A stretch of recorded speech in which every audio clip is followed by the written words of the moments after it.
Hello. Hi there. Welcome to one of our horror reviews. I'm Randy, And I'm Steve. and this is Scream 4. Yes. We're doing our Screamathon / Stabathon. And now we're on to Scream 4, which I'd say is probably the best sequel of Scream. I actually have to agree with that after watching all of them multiple times. I have to agree with that.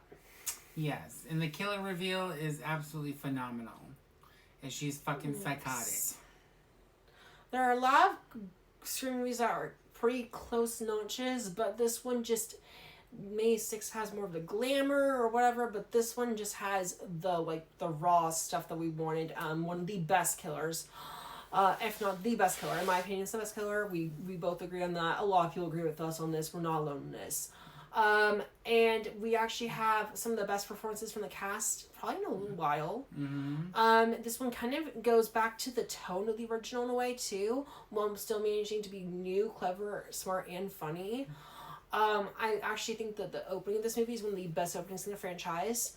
And I'm not alone in that either. A lot of people don't like it because it is kind of meta, but I actually thought that it was super funny and super clever and smart. It's a movie within a movie within a movie within a movie. Yeah, and I don't get that. I could just watch that part alone on repeat, let alone And it's an all-star cast at the beginning. Oh, yeah.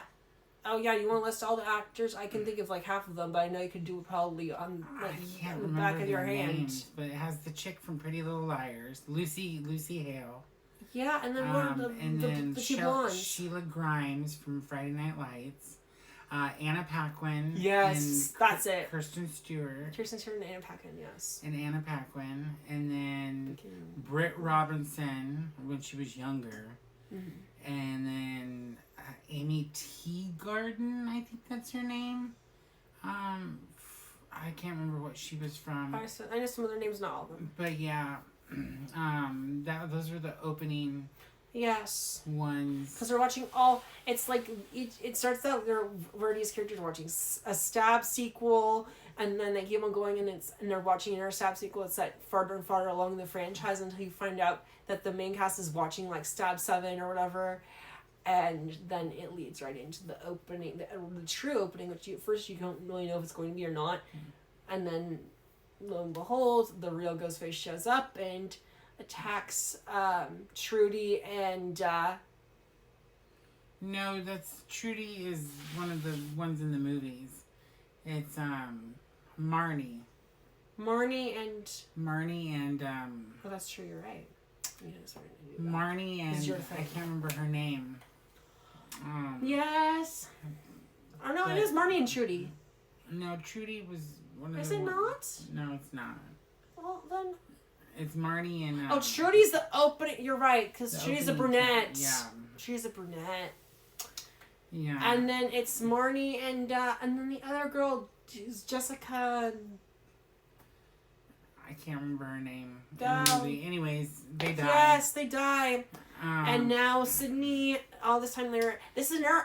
Well, 3 was 11 years before this, and now 11 years later, after 3, Sydney is writing her own book about everything that's happened, finally. Sydney has written a book called Out of Darkness. Yes. And she returns to kick off her... the final stop at her book tour, is Woodsboro. So she comes back to Woodsboro after all these years. So this is the first time Sydney's been in Woodsboro since the killings of the first one. Yeah. So anyways, she shows up and shit starts going down at the book signing, and well, yes, they find a cell phone in her car and bloody pictures. Pictures from posters and stuff like that. Posters cut up and stuff like that. Yeah. So now she's Gail, part of the investigation, and you got Gail's an effing note right now. And we'll get to Gail. And then you have Dewey as the sheriff now. Yeah. Who has another cop friend, Deputy Judy Hicks. Played by Marley Shelton. Mm-hmm. And you got an all-star cast with this one. You got Emma Roberts playing Jill, Sydney's cousin. Yes. You got Hayden Panettiere playing Kirby, Jill Roberts' best friend. And Jill Roberts' mom was played by, what's her name? What? Jill Roberts' mom? Mary McDonald Yeah, plays Karen. Or, plays Jill's mom. yeah, her name, I can't remember. Kate. Kate, yeah. That's it. Not Karen, Kate. A couple other actors, I don't know their names, but they're up and coming. Rory Culkin. Oh, yes, and Hayden Panettiere as Kirby. I already said that. Well, I'm saying it again because she's so awesome. Okay. I'm trying to think with you. Rory Culkin, one of the Culkin brothers. He's in there. The kid from Saw 2. Did we mention Kirby? Yes, we mentioned Kirby. We need to mention her like 2 more times. No, we don't. She's not important. She's very important. Don't She wasn't shut that up. important. She was amazing. She was left for dead. Doesn't matter. She was a queen. She was alright. That monologue that she did at the end the movie was really good. I love her in this, and I love her when she comes back in her surprise. She's alright in Scream 6. She's amazing in both, and shut up. No. Yes. No. Yes. But Jill Roberts is also amazing, and I love her. And she is. But you find out what is she? Oh. Go ahead, do what you're gonna do. These are your movies, so go ahead and explain them to us. But yeah, so this one's more personal, more darker. Someone that's coming after Sydney is more family related, like bloodline wise. Slit her eyes in half so she doesn't blink when he stabs her in the face. Yeah. And you got Anthony Anderson and Adam Brody as cops. Mm-hmm. Dumb, cheesy funny, cops. cheesy cops. Yes. Fuck Bruce but Willis. The kills in this movie is more brutal, more violent, more bloody. This is the highest body count in the entire franchise. And I think the most blood that they used as well. Yes, there's a scene where literal intestines are spilled.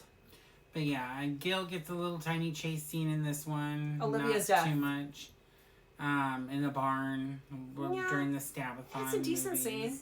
It's an alright scene. And then basically it leads towards this movie's a reboot. They actually showed a scene. It's a still sequel, but it's caught in doing reboots. Also, fun little fact about this movie real quick is actually the scene of the stab movie is actually a different take than the one in Scream 2. They use a different take. Actually, I found out for that. Yeah, they're different.